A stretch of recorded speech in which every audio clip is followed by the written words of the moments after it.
I used to work part time at a local 24 by 7 convenience store when I was in college. It was decent money, enough to cover my own expenses. During my vacations, I used to work full time. It was also the time when I was the fixed employee for the night shifts. I am a night owl, so working night shifts was not a big deal for me.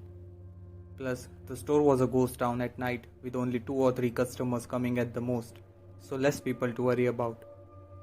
However, all that changed with one incident. Being a college student, I was addicted to my mobile and games I had in it. So during my shifts, I used to sit at the counter playing on my mobile. As I was deeply into the game, a customer entered the store. It was a man, maybe in his early 40s. I looked at him and greeted him. He did not answer. He just passed beside the counter, giving me a dead stare. I did not pay much attention, as most of the customers who came at this hour are much stranger than others. I waited for the man to return, but it looked like he will take more time. I once again got into my game, completely forgetting that there was a customer I have to look into. It took me about 20 more minutes to complete the game. I suddenly realized that the man had still not returned. I finally got up from the counter to look for the man. I checked every aisle, every section we had, but he was nowhere to be seen. I made 2 complete rounds of the store and finally realized maybe he left the store without me noticing him. I went back to my counter and waited for my shift to end. It was maybe 4 in the morning, 2 hours since I first saw that man, and only 1 more hour till my shift ended. I had a sudden urge to go to the washroom. Since there was no customer in the store, I quickly went to the staff washroom in the backside. I hate to admit, I was on my mobile even in the washroom. I suddenly noticed something, a pair of shoes right at the stall door where I was at. Everything came back at that exact moment. I remembered that I had not checked the staff washroom previously when I was looking for that man. The man creepily said, "Come out, I am waiting for you." Fortunately, I had a pocket knife with me. I did not have the guts in me to stab his leg with it, so I just waved it below the stall door to threaten him. I don't know how, but it worked. He moved back a little, which was enough for me to open the door and make my way out of there. I called the police and also my manager to let her know what had happened. We checked the CCTV footage and it revealed that the man went into the washroom when I was searching for him. He did come out twice to keep an eye on me, which creeped me out even more. The police took away the CCTV footage for further investigation. My manager was relieved to see that I was safe, but also reprimanded me a little for being so much involved in my mobile. I continued at the store for a few more years, but after this incident, the manager made sure that there were at least 2 employees at work during night shifts. I used to work as a security guard at an office complex. The complex was pretty big, but had very few safety measures. During the night, after all offices were shut, only one security guard was stationed at the front gate. Being understaffed is actually an understatement. Moreover, there were no CCTV cameras inside or outside the building. All these things led to a high number of break-ins in the complex. On the night of the incident, I was the one appointed for the night shift. I did my usual round around the building to ensure that all the doors were locked and returned to the front gate. Only 10 minutes had passed when I noticed that lights were on in one of the offices.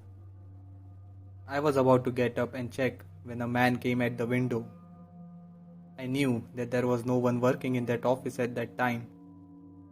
I quickly got up and ran towards the stairs. It took me less than 2 minutes to reach the office. The front door was open as expected.